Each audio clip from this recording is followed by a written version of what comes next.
You want answers? I think I'm entitled to. You want answers? I want the truth! You can't handle the truth. Hey everyone, welcome back to the Prepared Mind channel. It is Zero Dark 30, and we are rolling today down unknown highways to unknown destinations. Right now I'm in a time machine. The flux capacitor is fluxing.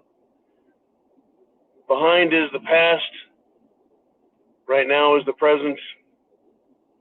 And that is the future right out in front of us. That's right, folks. It's a time machine. Zero Dark 30.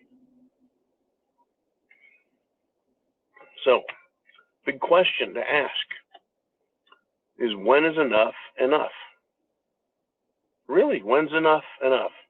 When will you have had enough? Now, you would think this is a standard question. And what this is about truly is human limits and limitation. When is enough? That. Ever. The reason I ask this question, there has to be a reason. Why? Why are you asking this question, John? Because we have to understand that somewhere there's a limit. Somewhere there has to be a limit. Now, you and I, we have our limits, right? Kids are screaming. You've got so much nerve, it disappears. That's enough. Everyone, quiet time, right? You've had enough work. You go home for the week. You can have enough. You're a regular human being. Enough is enough. You've hit your limit. You're there. You're done. You're finished. Finito, finitum. But what about the government? What about people with all the power? When is enough enough for them?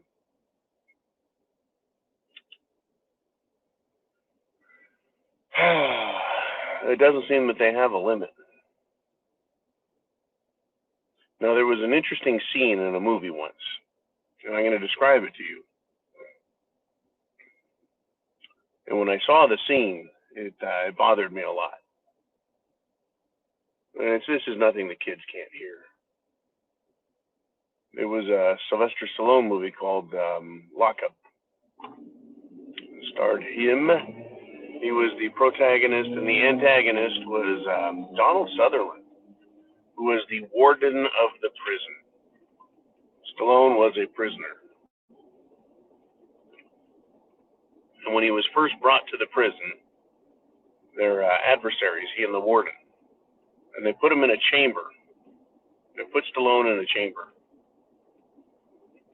And they tell him you have to hold your breath because they're going to delouse him, right? Spray him in some kind of toxic gas and shit. And so they start spraying, right? And Stallone's holding his breath. And then he starts to panic. He's running out of air. And the warden stops the guy from turning off the delousing agent, the crap, the poison. He wants to leave Stallone in it, knowing he's running out of air and he's starting to panic. He's banging on the glass and he's wanting to get out. They can't take it anymore, and he's, panicking, and this really sucks, and he's scared. Is he going to die? Right? That's kind of, the feeling you get. And the warden's like, no, you don't understand. These guys can take a lot more than you know. And finally, the warden said, that's enough, right? Doesn't kill him. He just finally lets him go.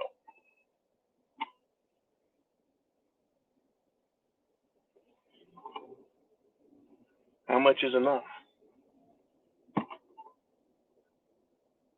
How long can you hold your breath in this stink that we got going on? That's the question. See, we know what our limit is. We've had enough. We've had enough of the fruitcakes.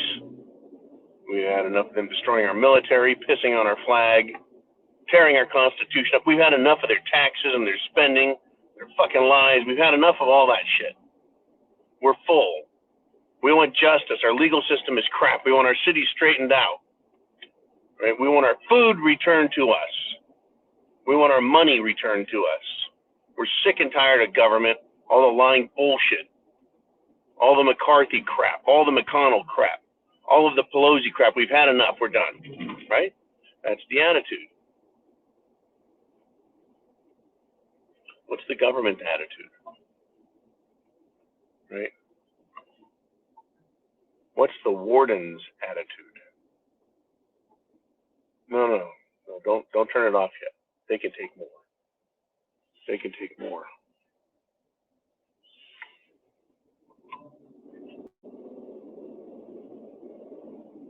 They know we can take a lot more. They know that we're really comfortable still. They know. They have experience, and they're fucking sadistic. They enjoy watching us suffer, and they enjoy pushing us further and further.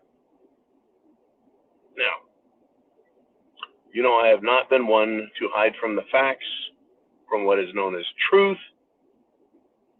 I'm not afraid of history and to see who these people are. They are evil as fuck.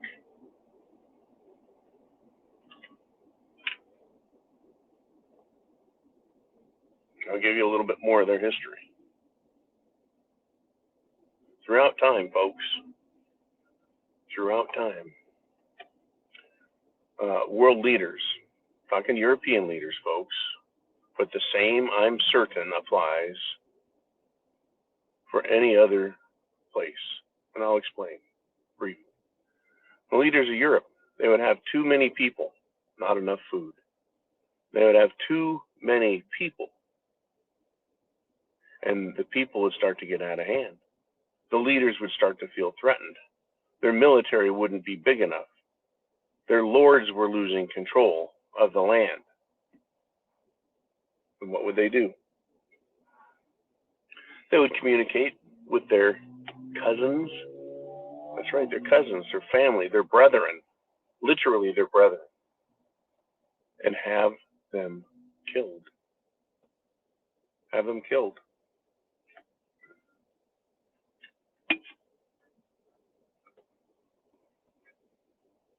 How would they do that? Through war. One noble person, one king, would send a letter and say, we need to have a war. Or they would just assemble their people and say, that guy over there is a bastard, we're going to go fight him. Everyone knew they're related. They're related one way or the other. Let's go have a war. Kill people off. They don't care. They're sadistic. You see, they need to feel safe. They need to feel like they're in control. They need to believe that they're okay. That's why revolution was so scary. It happens from time to time and they get caught off guard. King Louis, off with your fucking head. Right? English kings have been killed by the people, folks. It's called regicide. Because the king is not God, nor his representative who God Almighty has decided gets to rule over the people. The king was charged in all places and in all cases with protecting his people and the land. That is his job. Not to put himself above the people, but to protect the people. And when they get that shit backwards, when they start believing that people are there to serve them, that's when things get out of hand. Welcome to America. They think we're here to serve them and that they're the nobles, and they want to reestablish their godhood over us. And they want to punish us because we're too many.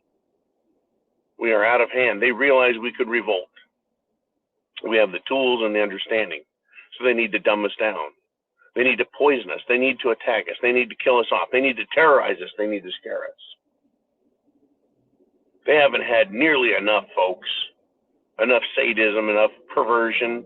They're not even close to being done. the Bidens, the Clintons, the Obamas, these sick fucks. They're not even close, remotely, to pushing you past your limit. And so they will. And you'll watch people break, folks. You'll watch the weak break. Last night during the show, I talked about an Australian news reporter discussing what's going on in Israel because women are being captured, they're being raped, they're being abused, they're being sold as slaves, captured by Hamas, these terrorists. Children are being killed, and she lost her shit. She was just reporting it. She wasn't out there cleaning up bodies.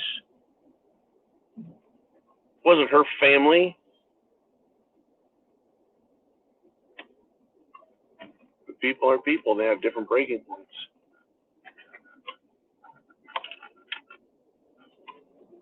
It will get nastier than you can believe before this is over.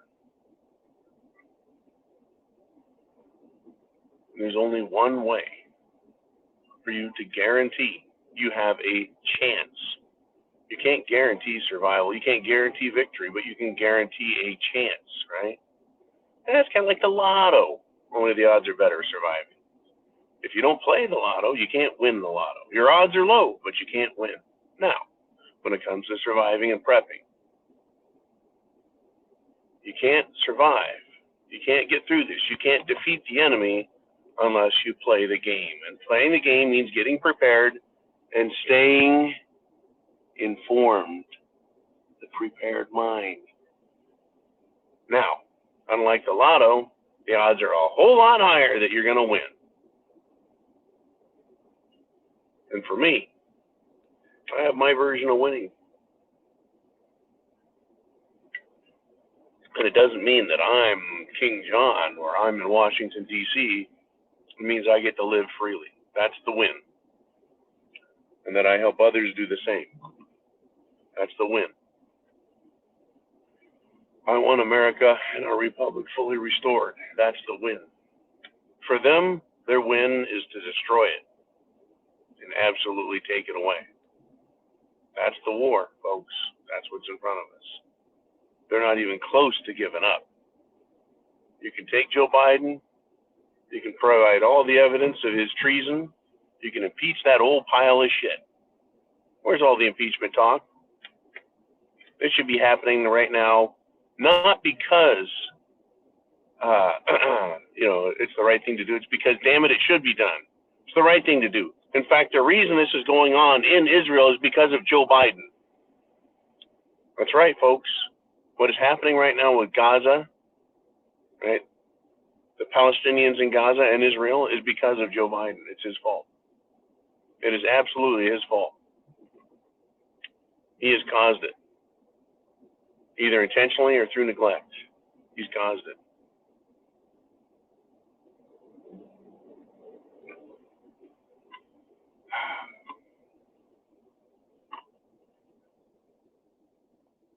Chance favors the prepared mind. Semper Fi. Godspeed. God bless America. Get prepared.